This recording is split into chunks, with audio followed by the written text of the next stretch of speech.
ओम शांति। अॼु जी मुरली तारीख़ आहे 2/1/2025। अन मीठा मीठा बाप दादा चवनि था, मीठी मीठी ॿार, बाप जो पाठ एक्यूरेट आहे। उहो पंहिंजे समय ते ईंदा आहिनि, जरा बि फ़र्क़ु न पई सघंदो आहे।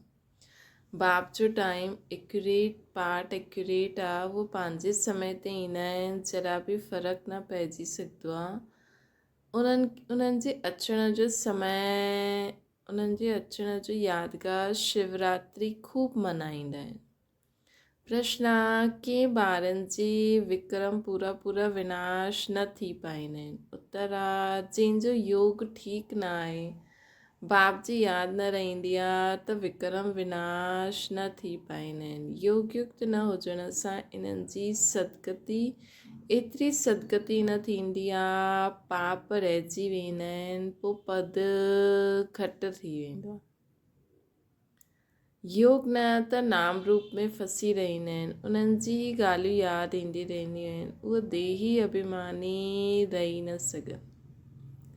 न योग न हूंदो आहे त पोइ देहधारियुनि जी ॻाल्हियूं यादि ईंदी रहंदियूं आहिनि, पोइ उन्हनि जो योग लॻी न सघे, देही अभिमानी न थी सघनि। गीता, इहे केरु आयो अॼु सवेरे सवेरे? ओम शांति। सवेरे केतिरे बजे थींदो आहे बाबा? सवेरे केतिरे बजे ईंदा आहिनि? कोई चईं 3, कोई चईं 4 बजे, कोई चईं 12 बजे। बाबा एक्यूरेट पुछंदा आहिनि। ॿारहं खे त सवेरो न चईंदासीं। 12 वॼी करे 1 सेकेंड थियो, 1 मिंट थियो त AM अर्थात सवेरो शुरू थी वेंदो आहे। इहो बिल्कुलु सवेरो आहे। ड्रामा में इन्हनि जो पार्ट बिल्कुलु एक्यूरेट आहे। सेकेंड जी बि देरी न थी सघंदी आहे। इहे ड्रामा अनादि ठहियलु आहे न। 12 वॼी करे 1 सेकेंड जेसिताईं न थियो त AM न चईंदासीं। इहा बेहद जी ॻाल्हि आहे। बाबा चईंदा आहिनि, मां ईंदो आहे सवेरे सवेरे। विलायत वारनि खे AM PM एक्यूरेट हलंदो आहे। उन्हनि जी बुद्धि पोइ बि सुठी आहे। उहे एतिरो सतो प्रधान बि न ठहींदा आहिनि त तमो प्रधान बि न ठहींदा आहिनि। भारतवासी ही 100% सतो प्रधान, पोइ 100% तमो प्रधान ठहींदा आहिनि। त बाप वॾो एक्यूरेट आहे। सवेरे अर्थात 12 वॼी करे 1 मिंट, सेकेंड जो हिसाब न रखंदा आहिनि। सेकेंड पास थियण में मालूम न पवंदो आहे। हाणे इहे ॻाल्हियूं तव्हां ॿार ई सम्झंदा आहियो। दुनिया त बिल्कुलु घोर अंधियारे में आहे। बाप खे सभी भक्त दुख में यादि कंदा आहिनि, पतित पावन अचो। परंतु उहो केरु आहे, कॾहिं ईंदा आहिनि, इहे कुझु न ॼाणंदा आहिनि। मनुष्य हूंदे उहे एक्यूरेट कुझु न ॼाणंदा आहिनि। शिव जी पतित तमो प्रधान आहे न। काम बि केतिरो तमो प्रधान आहे। हाणे बेहद जो बाप ऑर्डिनेंस कढंदा आहिनि, ॿार काम जी जगत जी ठहो। अगरि हाणे पवित्र न ठहींदव त विनाश खे पाईंदव, है न। काम जी जगत जी ठहो। हाणे पवित्र न ठहींदव त विनाश खे पाईंदव। तव्हां पवित्र ठहिण सां अविनाशी पद पाईंदा आहियो। तव्हां राजयोग सिखो था न। स्लोगन बि लिखंदा आहिनि, बी होली बी योगी। वास्तव में लिखणो खपे बी राजयोगी। बी राजयोगी। योगी त कॉमन अक्षर आहे। ब्रह्म सां योग लॻाईंदा आहिनि, उहो बि योगी ठहिरिया न। ॿार बाप सां, स्त्री पुरुष सां योग लॻाईंदी आहे, परंतु इहे तव्हांजो आहे राजयोग। बाप राजयोग सेखारींदा आहिनि, इन करे राजयोग लिखणु ठीकु आहे।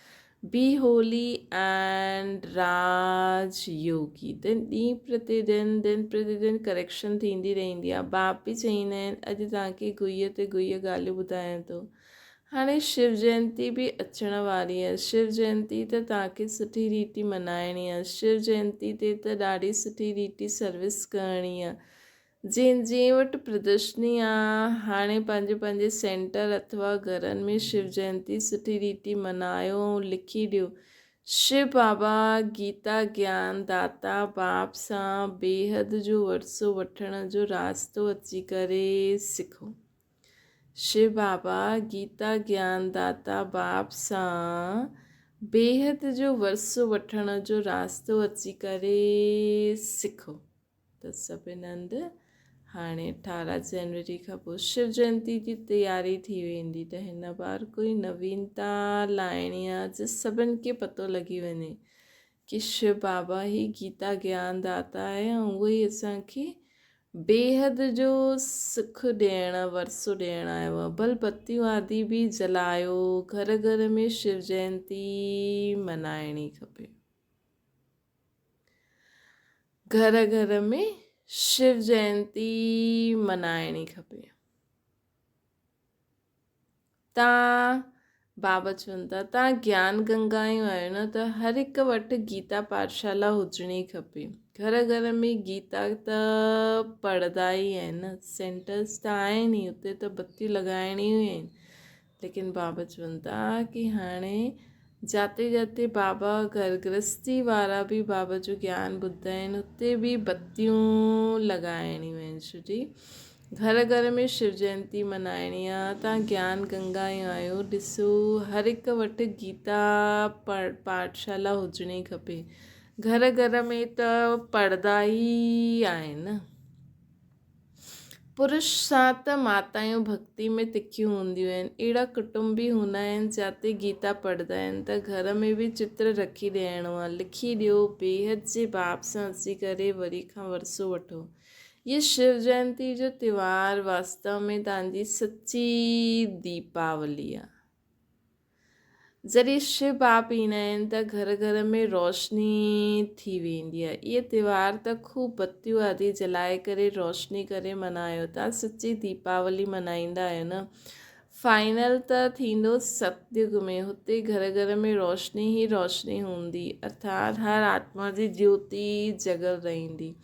हिते त अंधियारो आहे न, आत्मायूं आसरी बुद्धि ठही वियूं आहिनि। हुते त आत्मा पवित्र हुजण सां दैवी बुद्धि थी वेंदी, दैवी बुद्धि रहंदी आहे। आत्मा ई पतित, आत्मा ई पावन ठहींदी आहे न। हाणे तव्हां वर्थ नॉट अ पेनी सां पाउंड ठहो था। हाणे असां वर्थ नॉट अ पेनी सां पाउंड ठहूं था न। पहिरियों त असां वर्थ नॉट अ पेनी हुयासीं, हाणे असां वर्थ पाउंड ठहिया आहियूं। आत्मा पवित्र थियण सां शरीर बि पवित्र मिलंदो आहे। हिते आत्मा अपवित्र त शरीर ऐं दुनिया बि इम्प्योर आहे। हिन ॻाल्हियुनि खे तव्हां में बि कोई थोरा आहिनि जो यथार्थ रीति सम्झाइनि ऐं उन्हनि जे अंदरि ख़ुशी थींदी आहे। नंबरवार पुरुषार्थ त कंदा रहंदा आहिनि। ग्रहचारी बि थींदी आहे न, कॾहिं राहु जी ग्रहचारी वेंदी आहे त आश्चर्यवत भागंती थी वेंदा आहिनि। बृहस्पति जी दशा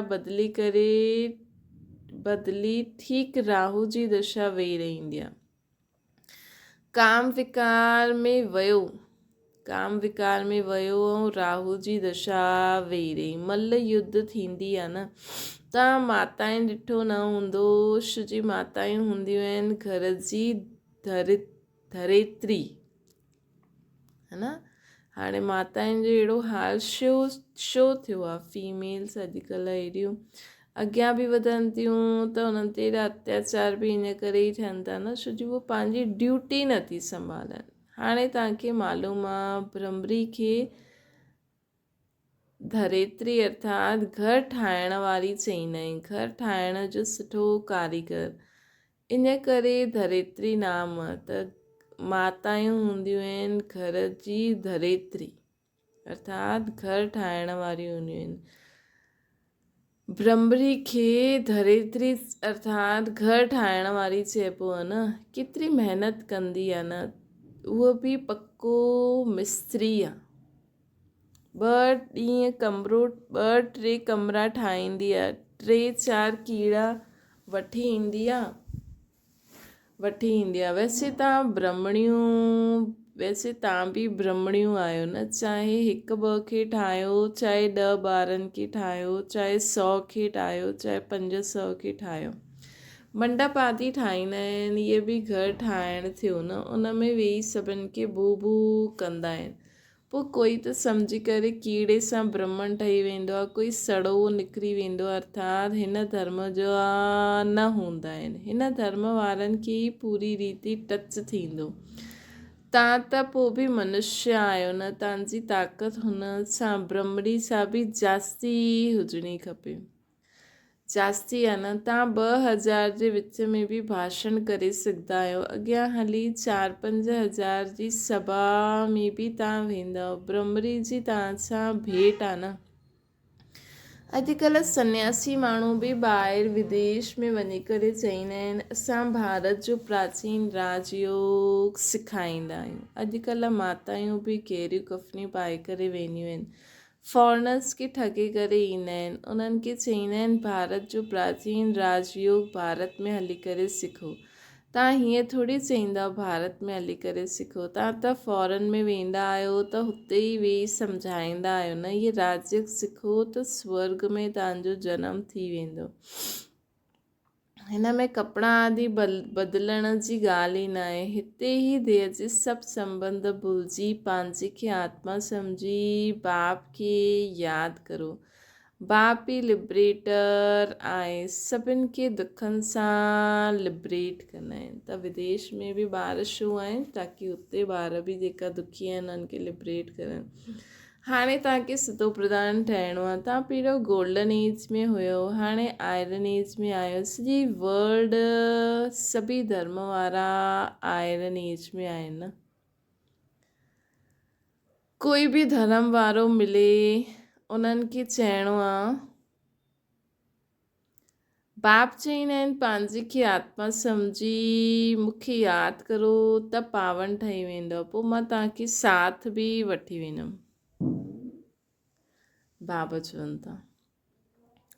चवनि था कि हाणे पंहिंजे खे आत्मा सम्झी मूंखे यादि करो त तव्हां सभु पावन थी वेंदव, पोइ मां तव्हांखे साथ बि वठी वेंदमि। बसि एतिरो ई चओ, जास्ती न। इहे त ॾाढो सहज आहे न, तव्हांजे शास्त्रनि में बि आहे कि घर घर में संदेश ॾिनो। हाणे ॾिसो केतिरे घरनि में संदेश मिली हूंदो, केतिरा दीप जगी विया हूंदा। कोई हिकु रहिजी वियो त उन उलाना ॾिनी, मूंखे त कंहिं ॿुधायो ई न। बाबा आया आहिनि त पूरो ढिंडोरो पीटणो खपे न, हिकु ॾींहुं ज़रूरु सभिनि खे पतो पवंदो कि बाबा आया आहिनि, शांतीराम सुखधाम जो वरसो ॾियणु। बराबरि जॾहिं DT हुयो त ॿियो कोई धर्म ई न हुयो, सभी शांतीधाम में हुया। ईअं ख़्यालात हलणा खपनि, स्लोगन ठाहिणा खपनि। बाप त चईंदा आहिनि देह सहित सभु संबंधनि खे छॾो, पंहिंजे खे आत्मा सम्झी मुझ बाप खे यादि करो त आत्मा पवित्र ठही वेंदी।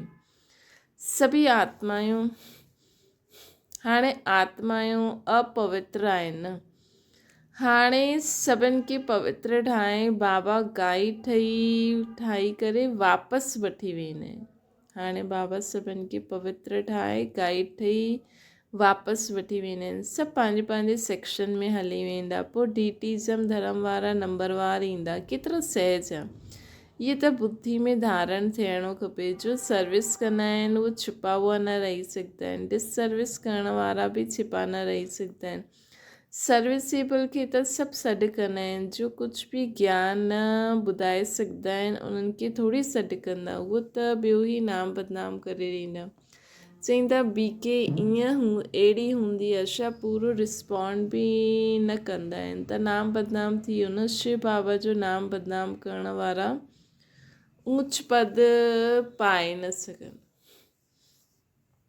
शिव बाबा जो नाम बदनाम करण वारा ऊच पद पाए न सघनि। जीअं हिते बि कोई त करोड़पति आहे, कोई पदमपति, कोई त ॾिसो भूख मरदा आहिनि। अहिड़ा बेगर्स बि अची करे प्रिंस ठाहींदा। हाणे तव्हां ॿार ॼाणंदा आहियो, उहो ई श्री कृष्ण जो स्वर्ग जो प्रिंस हुयो, उहा वरी बेगर ठाहींदा आहिनि, पोइ बेगर टू प्रिंस ठाहींदा आहिनि। उहो श्री कृष्ण जो स्वर्ग जो प्रिंस हुयो, उहो अची करे हाणे बेगर ठाहींदो आहे, पोइ बेगर खां वरी करे प्रिंस ठाहींदो।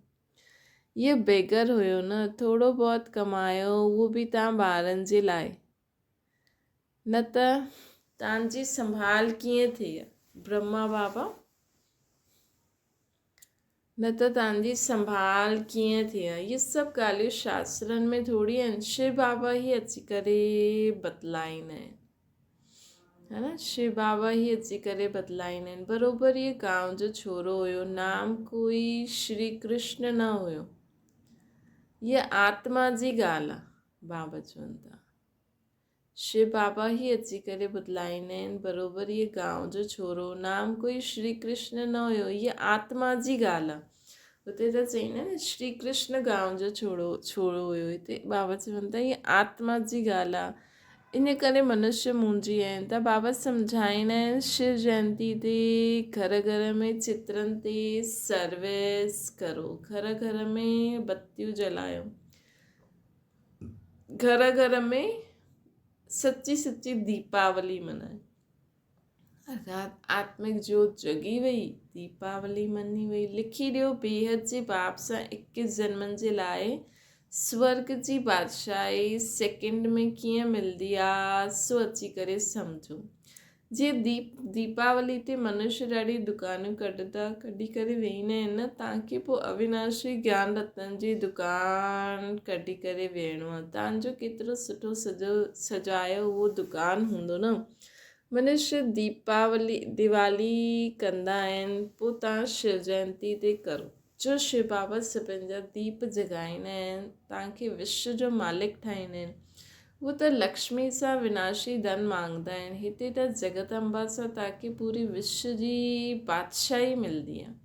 ये राज बाप सम्झाईंदा आहिनि, बाबा कोई शास्त्र थोरी उठाईंदा आहिनि। बाबा चईंदा आहिनि मां त नॉलेजफुल आहियां, हा ये ॼाणंदो आहे फलाणे ॿार सर्विस ॾाढी सुठी कंदा आहिनि, इन करे यादि पईंदी आहे। बाक़ी ईअं न कि हिक हिक जे अंदरि वेही ॼाणा, हा कोई समय पतो पईंदो आहे, इहो पते आहे, शक पईंदो आहे, उनजी शिकल ई मायूस थी वेंदी आहे। त मथां खां बाबा बि कहलाए बेचदा आहिनि, इन्हनि सां पुछो, इहे बि ड्रामा में नूंद आहे, जो कोई जे लाइ ॿुधाईंदा आहिनि, बाक़ी ईअं न सभिनि जे लाइ ॿुधाईंदा आहिनि। ईअं त ढेर आहिनि, कारो मुंहुं कंदा आहिनि, है न, जो कंदा आहिनि सो पंहिंजो ई नुक़सानु कंदा आहिनि। सच बतलाइण सां कुझु फ़ाइदो थी वेंदो आहे, न ॿुधाइण सां ॿियो ई नुक़सानु करे छॾंदा। सम्झणो खपे बाबा असांखे गोरो ठाहिण आया आहे, असां पोइ कारो मुंहुं करे वठूं।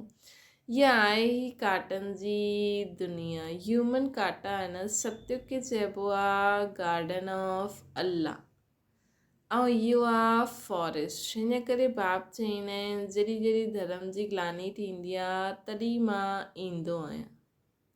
बाबा चवनि था सत्य का गार्डन ऑफ अल्लाह, ऐं इहो आहे फॉरेस्ट, काटनि जो जंगल। इन करे बाप चईंदा आहिनि जॾहिं जॾहिं धर्म जी ग्लानी थींदी आहे तॾहिं मां ईंदो आहियां। फस्ट नंबर श्री कृष्ण ॾिसो, पोइ 84 जन्मनि खां पोइ कीअं ठही वेंदो आहे। हाणे त सभु तमो प्रधान आहिनि, आपस में लड़दा ई रहंदा आहिनि, इहे सभु ड्रामा में आहे।